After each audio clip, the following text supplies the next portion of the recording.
Lumos. Salut à tous et à toutes, on se retrouve pour ce premier chapitre de la longue série des lectures audio de livres. Donc, on se passe sur une voie très calme, posée. On va faire la lecture, là, de la série Harry Potter. Donc on en a pour un moment, après on verra ce qu'on fait, mais pour l'instant on a Harry Potter à faire. Donc un chapitre par semaine.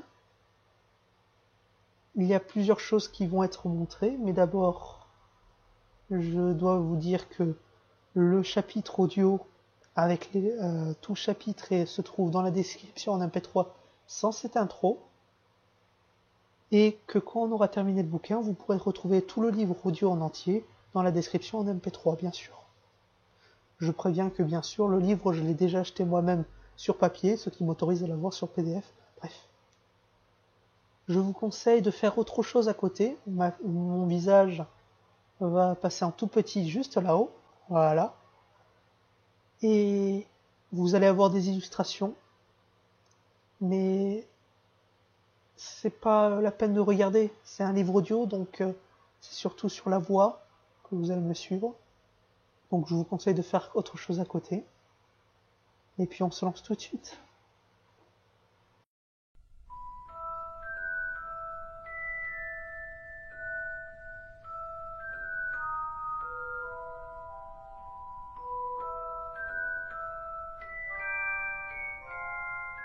Harry Potter à l'école des sorciers, chapitre 1. Le survivant. Monsieur et Madame Dursley, qui habitaient au 4 Private Drive, avaient toujours affirmé avec la plus grande fierté qu'ils étaient parfaitement normaux. Merci pour eux. Jamais quiconque n'aurait imaginé qu'ils puissent se trouver impliqués dans quoi que ce soit d'étrange ou de mystérieux. Ils n'avaient pas de temps à perdre avec des sornettes.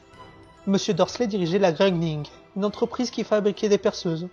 C'était un homme grand et massif, qui n'avait pratiquement pas de cou, mais possédait en revanche une moustache de belle taille. Madame Dursley, quant à elle, était mince et blonde, et disposait d'un cou 2 fois plus long que la moyenne, ce qui lui était fort utile pour espionner ses voisins en regardant par-dessus les clôtures des jardins. Les Dursley avaient un petit garçon prénommé Dudley, et c'était à leurs yeux le plus bel enfant du monde. Les Dursley avaient tout ce qu'ils voulaient. La seule chose indésirable qu'ils possédaient, c'était un secret dont ils craignaient plus que tout que l'on découvre un jour. Si jamais quiconque venait à entendre parler des Potter, ils étaient convaincus qu'ils ne s'en remettraient pas. Madame Potter était la sœur de Madame Dursley, mais tous les deux ne s'étaient plus revus depuis des années.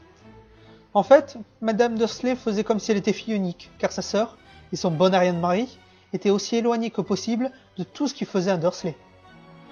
Les Dursley tremblaient d'épouvante à la pensée de ce que diraient les voisins si par malheur les Potter se montraient dans leur rue. Ils savaient que les Potter eux aussi avaient un petit garçon, mais ils ne l'avaient jamais vu. Son existence constituait une raison supplémentaire de tenir les Potter à distance. Il n'était pas question que le petit Dudley se mette à fréquenter un enfant comme celui-là. Lorsque Monsieur et Madame Dursley s'éveillèrent, au matin du mardi où commence cette histoire, il faisait gris et triste, et rien dans le ciel nuageux ne laissait prévoir que des choses étranges et mystérieuses allaient bientôt se produire dans tout le pays.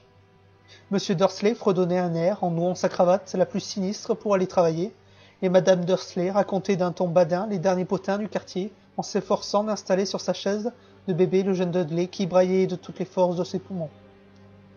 Aucun des deux ne remarqua le gros hibou au plumage mordoré qui volta devant la fenêtre. À 8h30, Monsieur Dursley prit son attaché-caisse, déposa un baiser sur la joue de Madame Dursley et essaya d'embrasser Dudley, mais sans succès, car celui-ci était en proie à une petite crise de colère et s'appliquait à jeter contre les murs de la pièce le contenu de son assiette de céréales. « Sacré petit bonhomme !» gloussa Monsieur Dursley en quittant la maison. Il monta dans sa voiture et recula le long de l'allée qui menait à sa maison. Ce fut au coin de la rue qu'il remarqua pour la première fois un détail insolite. Un chat qui lisait une carte routière. Pendant un instant, Monsieur Dursley ne comprit pas très bien ce qu'il venait de voir. Il tourna alors la tête pour regarder une deuxième fois. Il y avait bien un chat tigré assis au coin de Private Drive, mais pas la moindre trace de carte routière. Qu'est-ce qui avait bien pu lui passer par la tête?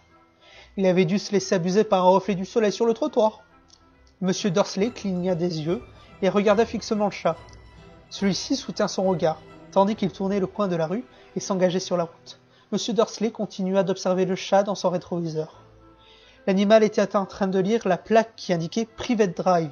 Mais non, voyons, il ne lisait pas, il regardait la plaque. Les chats sont incapables de lire des cartes ou des écriteaux. Monsieur Dursley se ressaisit et chassa le chat tigré de son esprit. Durant le trajet qui le menait vers la ville, il concentra ses pensées sur la grosse commande de perceuse qu'il espérait obtenir ce jour-là. Mais lorsqu'il parvint aux abords de la ville, quelque chose d'autre chassa les perceuses de sa tête. Assis au milieu des habituels embouteillages du matin, il fut bien forcé de remarquer la présence de plusieurs passants vêtus d'une étrange façon. Ils portaient des capes.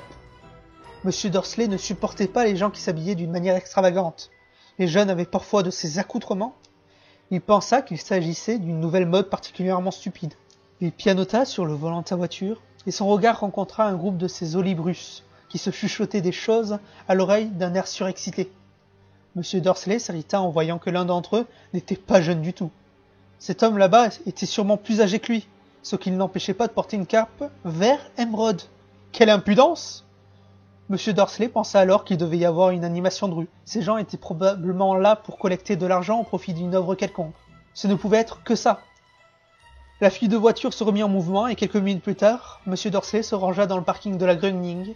Les perceuses avaient repris leur place dans ses pensées. Dans son bureau du 8e étage, Monsieur Dursley s'asseyait toujours dos à la fenêtre. S'il en avait été autrement, il aurait sans doute eu un peu plus de mal que d'habitude à se concentrer sur ses perceuses ce matin-là. Il ne vit pas les hiboux qui volaient à tire-d'aile en plein jour. Mais en bas, dans la rue, les passants, eux, le voyaient bel et bien. Bouche bée, ils pointaient le doigt vers le ciel, tandis que les rapaces filaient au-dessus de leur tête. La plupart d'entre eux n'avaient jamais vu de hibou, même la nuit. Monsieur Dursley, cependant, ne remarqua rien d'anormal, et aucun hibou ne vint troubler sa matinée. Il réprimanda vertement une demi-douzaine de ses employés, passa plusieurs coups de filet importants, et poussa quelques hurlements supplémentaires. Il se sentit d'excellente humeur jusqu'à l'heure du déjeuner, où il songea qu'il serait bon de se dégourdir un peu les jambes. Il traversa alors la rue pour aller s'acheter quelque chose à manger chez le boulanger d'en face.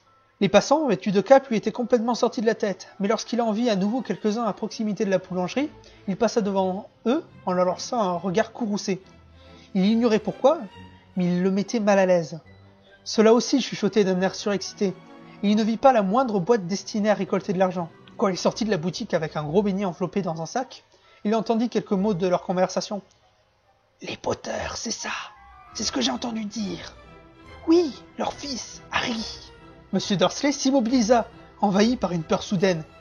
Il tourna la tête vers les gens qui chuchotaient comme s'il s'apprêtait à leur dire quelque chose, mais il se ravisa. Il traversa la maison de toute hâte, se dépêcha de remonter dans son bureau, ordonna d'un ton sec à sa secrétaire de ne pas le déranger, saisit son téléphone et avait presque fini de composer le numéro de sa maison lorsqu'il changea d'avis. Il reposa le combiné et se caressa la moustache. Il réfléchissait. Non, décidément il était idiot. Potter n'était pas un nom si rare. On pouvait être sûr qu'un grand homme de Potter avait un fils prénommé Harry. Et quand il y repensait, il n'était même pas certain que son neveu se prénommait véritablement Harry. Il n'avait même jamais vu cet enfant. Après tout, il s'appelait peut-être Harvey ou Harold. Il était inutile d'inquiéter Madame Dursley pour si peu. Toute allusion à sa sœur la mettait dans un tel état. Et il ne pouvait pas lui en vouloir, si lui-même avait une sœur comme celle-là. Mais enfin, quand même, tous ces gens vêtus de cape. Cet après-midi-là, il lui fut beaucoup plus difficile de se concentrer sur ses perceuses lorsqu'il quitta les bureaux à 5 heures. Il était encore si préoccupé qu'il heurta quelqu'un devant la porte. « Navré !» grommela-t-il au vieil homme minuscule qu'il avait manqué de faire tomber. Il se passa quelques secondes avant que M. Dursley se rende compte que l'homme portait une cape violette. Le fait d'avoir été ainsi bousculé ne semblait pas avoir affecté son humeur. Au contraire, son visage se fendit d'un large sourire, tandis qu'il répondait d'une petite voix perçante qui lui attira les regards de passants. « Ne soyez pas navré, mon cher monsieur. Rien aujourd'hui ne saurait me mettre en colère. Et réjouissez-vous, puisque vous savez qui a enfin disparu. Même les moldus comme vous devraient fêter cet heureux, très heureux jour. » Le vieil homme prit alors M. Dursley par la taille et le serra contre lui avant de poursuivre son chemin. M. Dursley resta cloué sur place. Quelqu'un qu'il n'avait jamais vu venait de le prendre dans ses bras. Il l'avait appelé Moldu, ce qui n'avait aucun sens. Il en était tout retourné et se dépêcha de remonter dans sa voiture. Il prit alors le chemin de sa maison en espérant qu'il avait été victime de son imagination. C'était bien la première fois qu'il espérait une chose pareille, car il détestait tout ce qui avait trait à l'imagination. Lorsqu'il s'engagea dans l'allée du numéro 4 de sa rue, la première chose qu'il vit et qui n'améliora pas son humeur. Ce fut le chat tigré qu'il avait déjà remarqué le matin même. À présent, l'animal était assis sur le mur de son jardin. Il était sûr qu'il s'agissait bien du même chat. Il reconnaissait les dessins de son pelage autour de ses yeux. « Allez, oust !» s'exclama M. Dursley. Le chat ne bougea pas. Il se contenta de le regarder avec un air sévère. M. Dursley se demanda si c'était un comportement normal pour un chat. Essayant de reprendre contenance, il entra dans sa maison, toujours décidé à ne rien révéler à sa femme. Madame Dursley avait passé une journée agréable et parfaitement normale. Au cours du dîner, elle lui raconta tous les problèmes que la voisine d'à côté avait avec sa fille. Et lui signala également que Dudley avait appris un nouveau mot, « veut pas ». M. Dursley s'efforça de se conduire le plus normalement du monde, et après que Dudley était mis au lit, il s'installa dans le salon pour regarder la fin du journal télévisé. D'après des témoignages venus de diverses régions, il semblerait que les hiboux se soient comportés d'une bien étrange manière au cours de la journée, dit le présentateur. Normalement, les hiboux sont des rapaces nocturnes qui attendent la nuit pour chasser leur proie. Il est rare d'en voir en plein jour. Or, aujourd'hui, des centaines de témoins ont vu ces oiseaux voler un peu partout depuis le lever du soleil. Les experts interrogés ont été incapables d'expliquer les raisons de ce changement de comportement pour le moins étonnant.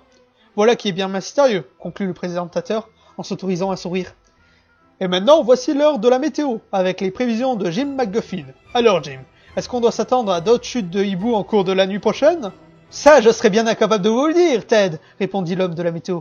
Mais sachez en tout cas que les hiboux n'ont pas été les seuls à se comporter d'une étrange manière. Des téléspectateurs qui habitent dans des régions aussi éloignées les unes que les autres que le Kent, le Yorkshire et la côte est de l'Écosse m'ont téléphoné pour me dire qu'au lieu des averses que j'avais prévues pour aujourd'hui, ils ont vu de véritables pluies d'étoiles filantes. Peut-être s'agit-il de feux de joie, bien que ce ne soit pas encore la saison.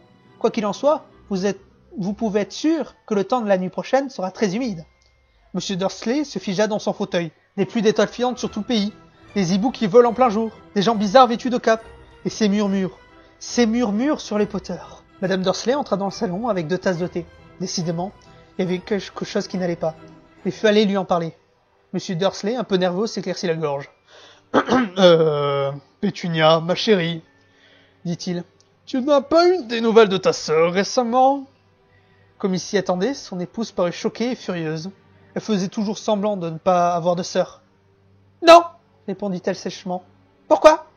Ils ont dit un truc bizarre à la télé, grommela M. Dursley. Des histoires d'hiboux, d'étoiles filantes. Il y avait tout un tas de gens qui avaient un drôle d'air aujourd'hui. Et alors? Lança Madame Dursley. Rien, je me disais que, peut-être, ça avait quelque chose à voir avec sa bande. Madame Dursley retroussait ses lèvres en buvant son thé à petites gorgées. Son mari se demanda s'il allait oser lui raconter qu'il avait entendu prononcer le nom des Potters. Il préféra s'en abstenir.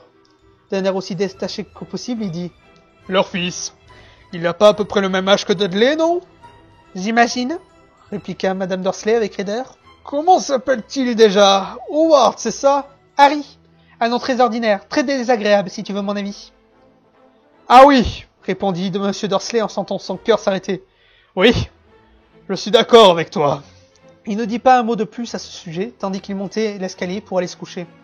Pendant que Madame Dursley était dans la salle de bain, M. Dursley se glissa vers la fenêtre de la chambre et jeta un coup d'œil dans le jardin. Le chat était toujours là. Il regardait dans la rue comme s'il attendait quelqu'un. M. Dursley imaginait-il des choses? Tout cela avait-il un lien avec les Potters? Si c'était le cas, s'il s'avérait qu'il était parent avec des... Non, il ne pourrait jamais le supporter. Les Dursley se mirent au lit. Madame Dursley s'endormit très vite, mais son mari resta éveillé, retournant dans sa tête les événements de la journée. La seule pensée qui le consola avant de sombrer enfin dans le sommeil, ce fut que même si les Potters avaient vraiment quelque chose à voir avec ce qui s'était passé, il n'y avait aucune raison pour que lui et sa femme en subissent les conséquences. Les Potters savaient parfaitement ce que Pétunia et lui pensaient des gens de leur espèce, et ils ne voyaient pas comment tous deux pourraient être mêlés à ces histoires. Il bâilla et se retourna. Rien de tout cela ne pouvait les affecter, et il avait grand tort de penser ainsi.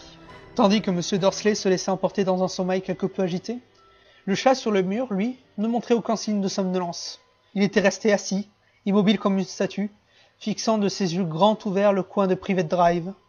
Il n'eut pas la moindre réaction lorsqu'une portière de voiture claqua dans la rue voisine, ni quand 2 hiboux passèrent au-dessus de sa tête. Il était presque minuit quand il bougea enfin. Un homme apparut à l'angle de la rue, que le chat avait observé pendant tout ce temps. Il apparut si soudainement et dans un tel silence qu'il semblait avoir jailli du sol. La queue du chat frémit, ses yeux se rétrécirent. On n'avait encore jamais vu dans Private Drive quelque chose qui ressemblait à cet homme. Il était grand, mince et très vieux à en juger par la couleur argentée de ses cheveux et de sa barbe qui lui descendait jusqu'à la taille. Il était vêtu d'une longue robe, d'une cape violette qui balayait le sol et chaussé d'une botte à haut talon munie de boucles.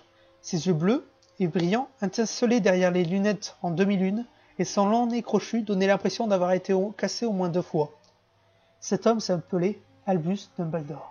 Albus Dumbledore n'avait pas l'air de se rendre compte qu'il venait d'arriver dans une rue où tout en lui, depuis son nom jusqu'à ses bottes, ne pouvait être qu'indésirable.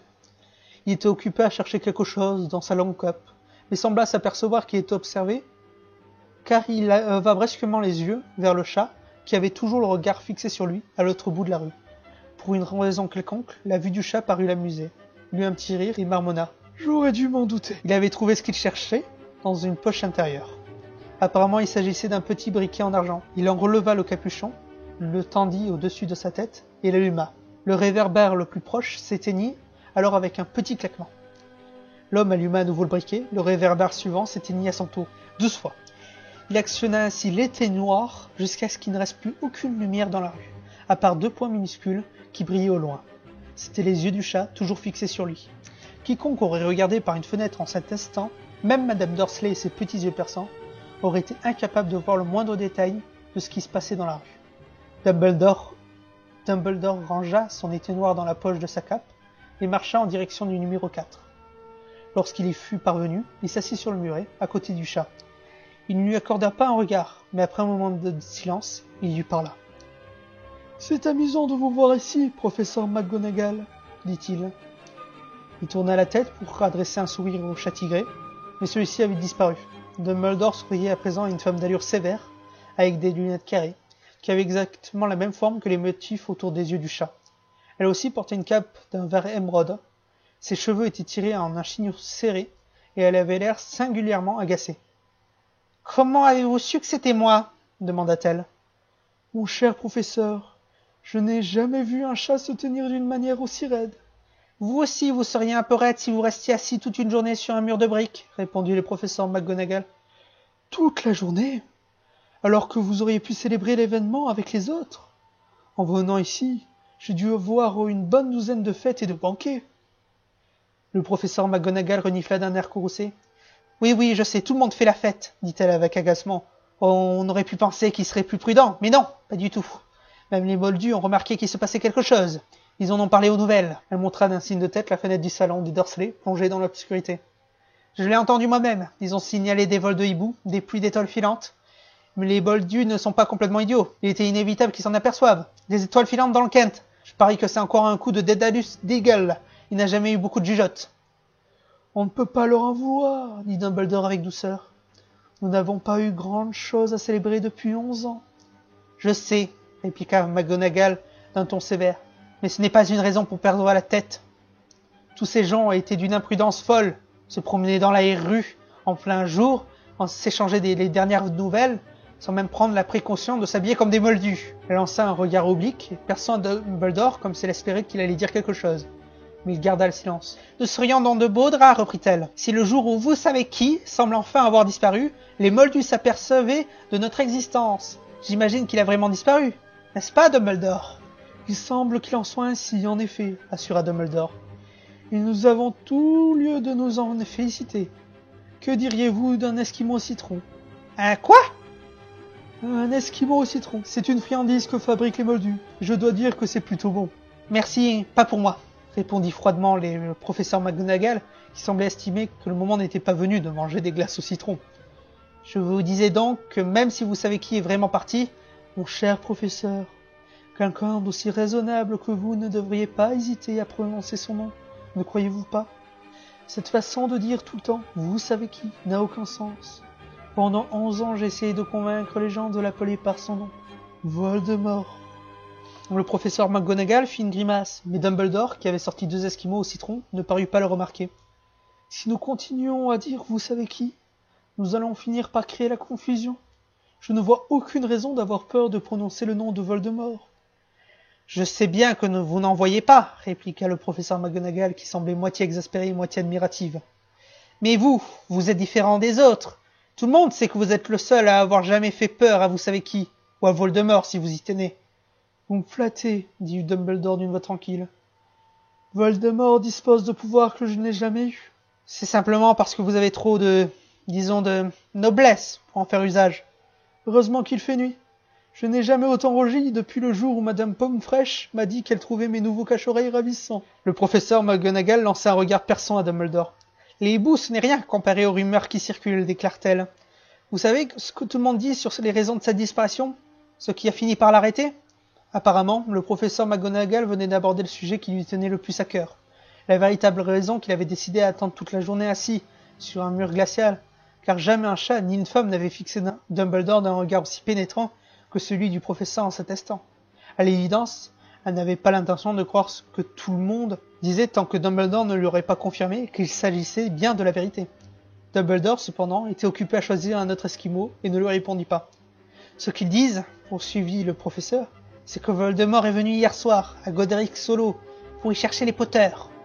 D'après la rumeur, Lily et James Potter sont enfin... On dit qu'ils sont... morts. Dumbledore inclina la tête. Le professeur avait du mal à reprendre sa respiration. Lily et James? Je n'arrive pas à y croire. Je ne voulais pas l'admettre. Oh, Albus! Dumbledore tendit la main et lui tapota l'épaule. Je sais, dit-il gravement. Mais ce n'est pas tout, reprit le professeur McGonagall d'une voix tremblante. On dit qu'il a essayé de tuer Harry, le fils des Potter. Il en a été incapable. Il n'a pas réussi à supprimer ce bambin. Personne ne sait pourquoi, ni comment, mais tout le monde raconte que lorsqu'il a essayé de tuer Harry sans y parvenir, le pouvoir de Voldemort s'est brisé, pour ainsi dire. Et c'est pour ça qu'il a disparu. Dumbledore hocha la tête d'un air sombre. C'est vrai? Bredouilla le professeur McGonagall. Après tout ce qu'il a fait, tous les gens qu'il a tués, il n'a pas réussi à tuer un petit garçon. C'est stupéfiant. Rien d'autre n'avait pu l'arrêter, et en dehors du ciel. Comment se fait-il que Harry ait pu survivre? On ne peut faire que des suppositions, répondit Dumbledore. On ne saura peut-être jamais. Pour le professeur McGonagall sortit un mouchoir en dentelle et s'essuya les yeux sous ses lunettes. Dumbledore inspira longuement en prenant dans sa poche une montre en or qu'il consulta. C'était une montre étrange. Elle avait 12 aiguilles, mais pas de chiffres. À la place, il y avait des petites planètes qui tournaient au bout d'un cadran. Tout cela devait avoir un sens pour Dumbledore, car il remit la montre dans sa poche en disant « Hagrid est en retard. Au fait, j'imagine que c'est lui qui vous a dit que je serais ici. »« Oui, » admit le professeur McGonagall. « Et je suppose que vous n'avez pas l'intention de me dire pour quelle raison vous êtes venu dans cet endroit précis. »« Je suis venu confier Harry à sa tante et à son oncle. C'est la seule famille qui lui reste désormais. »« Vous voulez dire... »« Non, ce n'est pas possible. Pas les gens qui habitent dans cette maison !» s'écria le professeur McGonagall en se levant d'un bond, le doigt pointé sur le numéro 4 de la rue. « Dumbledore, vous ne pouvez pas faire une chose pareille. Je les ai observés toute la journée. On ne peut pas imaginer des gens plus différents de nous.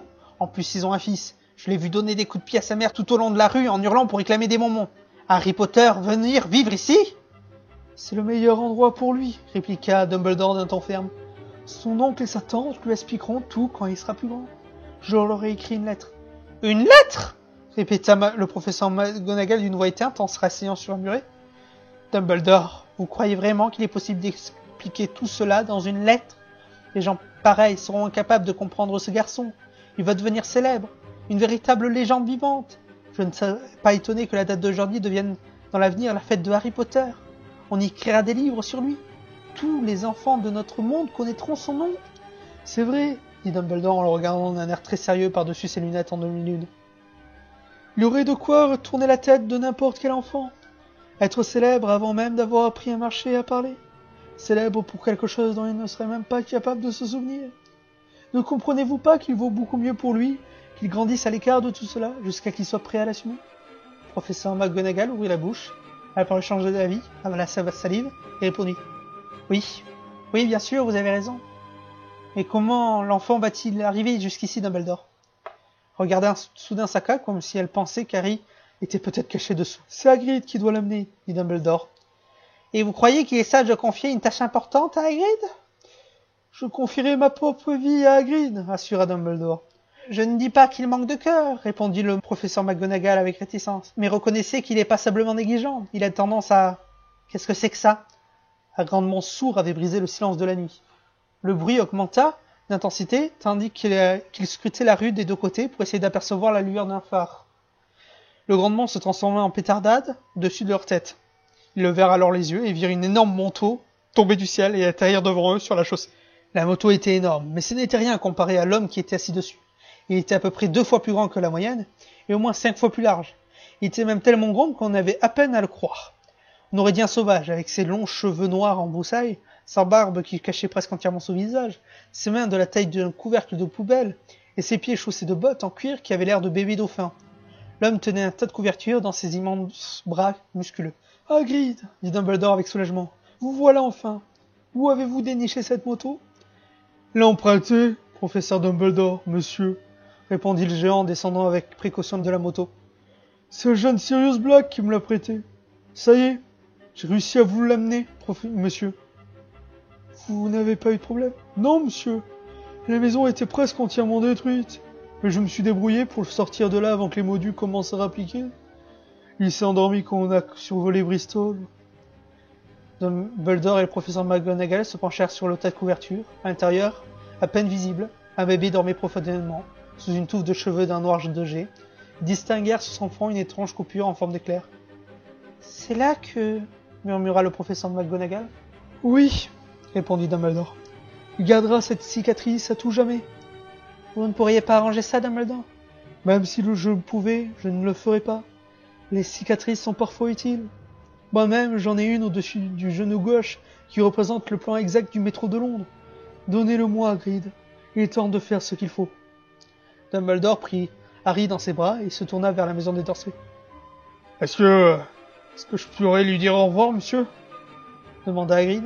Il pencha sa grosse tête hirsute vers Harry et donna un baiser qui devait être singulièrement piquant et râpeux. Puis soudain, Harry laissa échapper un long hurlement de chien blessé. « Chut !» siffla le professeur McGonagall.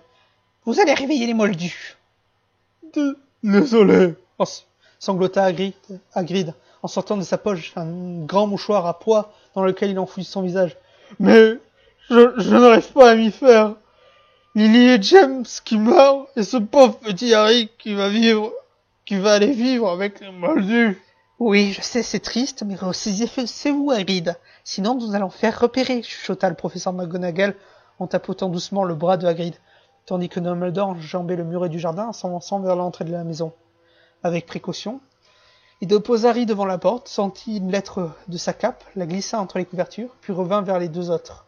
Pendant un long moment, tous les trois restèrent immobiles, côte à côte, à contempler le petit tas de couvertures. Les épaules de Hagrid tremblèrent. Le professeur McGonagall battit des paupières avec frénésie, et la lueur qui brillait habituellement dans le regard de Dumbledore sembla s'éteindre. « Eh bien voilà, » dit enfin Dumbledore. « Il est inutile de rester ici. Autant rejoindre les autres pour faire la fête. »« Oui, » dit Hagrid d'une voix étouffée. « Je vais aller rendre sa moto à Sirius. Bonne nuit, professeur McGonagall. Bonne nuit, professeur Dumbledore, monsieur. » Essuyant d'un revers de manche ses yeux ruisselants de larmes, Hagrid enfourcha la moto et mit le moteur en route. Dans un vrombissement, la moto s'éleva dans les airs et disparut dans la nuit. « À bientôt, j'imagine, professeur McGonagall, » dit le professeur avec un signe de tête. Pour toute réponse, le professeur McGonagall se moucha. Dumbledore fit volte-face et s'éloigna le long de la rue. Il s'arrêta au coin et reprit dans sa poche l'étau noir d'argent. Il actionna en une seule fois une douzaine de boules lumineuses, regagnèrent aussitôt les réverbères. Private Drive fut soudain baigné d'une lumière orangée, et Dumbledore distingua la silhouette d'un chat tigre qui tournait l'angle de la rue. Il aperçut également le tas de couvertures devant la porte du numéro 4. « Bonne chance, Harry, » murmura-t-il. Il se retourna et disparut dans un bruissement de cap. Une brise agitait les haies bien taillées de Private Drive. La rue était propre et silencieuse, sous le ciel d'encre. Jamais on n'aurait imaginé que des événements extraordinaires puissent se dérouler dans un tel endroit. Harry Potter se retourna sous ses couvertures sans se réveiller. Sa petite main se referma sur la lettre posée à côté de lui, et il continua de dormir. sans savoir qu'il était un être exceptionnel, sans savoir qu'il était déjà célèbre, sans savoir non plus que dans quelques heures, il serait réveillé par le cri de Madame Dursley, qui ouvrirait la porte pour sortir les bouteilles de lait, et que pendant des semaines, il serait piqué et pincé par son cousin Dudley. Il ne savait pas davantage qu'en ce moment même, des gens s'étaient rassemblés en secret dans tout le pays, et qu'ils levaient leurs verres en murmurant « À la santé de Harry Potter, le survivant !»